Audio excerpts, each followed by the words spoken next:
इसको कोई नई बात मत मानिए। बीजेपी इसी तरह फंसा रही लोगों को। अच्छा ये बताइए, SBI और LIC का पैसा डूब गया, 55,000 करोड़ और 17,000 करोड़, 1 लाख करोड़ चला गया पैसा। ये तो 2 जगह का है पैसा सरकारी, और सरकारी संस्थाओं का पैसा गया होगा। यूपी का मैंने उदाहरण दिया आपको कि प्रोविडेंट फंड का इन्वेस्ट कर दिया गया था एक कंपनी में, वो कंपनी डूब गई, आपने अधिकारियों को जेल भेज दिया। क्या यहाँ पर SBI और LIC के चेयरमैन को या अधिकारियों को जेल भेजेगी सरकार के नहीं भेजेगी? कि जो पैसा डूबा है, इससे क्या देश में महंगाई भी बढ़ सकती है? प्रदेश में महंगाई देखिए, ये मैं इतना बड़ा अर्थशास्त्री नहीं हूँ, लेकिन मैंने पैसा डूबते हुए देख लिया। जो नंबर 2 पे था कहाँ पहुँच गया। अगर सच्चाई पूरी आ जाएगी और नीचे चला जाएगा।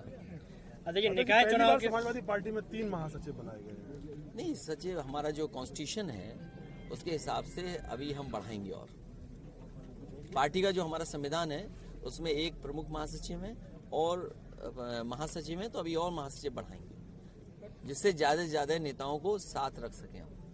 अध्यक्ष जी, लोकसभा चुनाव से पहले निकाय चुनाव आ रहे हैं, उस पर क्या तैयारी है? किस निकाय चुनाव अभी, क्योंकि उसमें कोर्ट और जनगणना का इशू है, मुझे उम्मीद है कि आरक्षण सही तरीके से सरकार करेगी। नहीं, निकाय चुनाव की घोषित होने के बाद हाई कोर्ट का फैसला आया, उसके बाद सरकार सुप्रीम कोर्ट चली गई है। अभी उसमें लेकिन क्या माने भाई, पूरा वो दाव पेच अलग तरह के चला रहे। सरकार फेस नहीं करना चाहती है चुनाव को, वो कुछ और छिपी छिपी तैयारी कर रही होगी। क्या माने कि हाई कोर्ट का आदेश भी जो है धज्जियां उड़ा रही है सरकार? नहीं, आप लोग चाहते थे और पार्टी चाहती थी जिम्मेदारी मिले, जिम्मेदारी दे दी।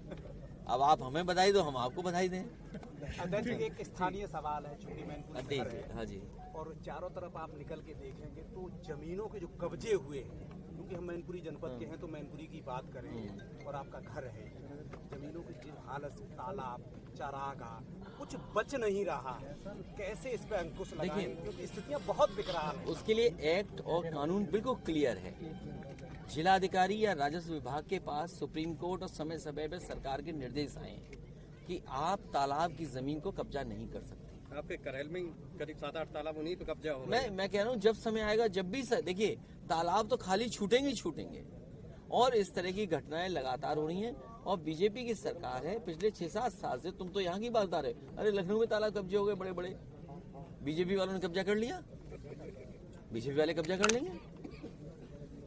तो DM सो रहे हैं या अधिकारी सो रहे हैं, उनको कार्रवाई करनी चाहिए। जिस समय हुआ है उस समय अधिकारी क्यों नहीं कार्रवाई हो रही उन पर?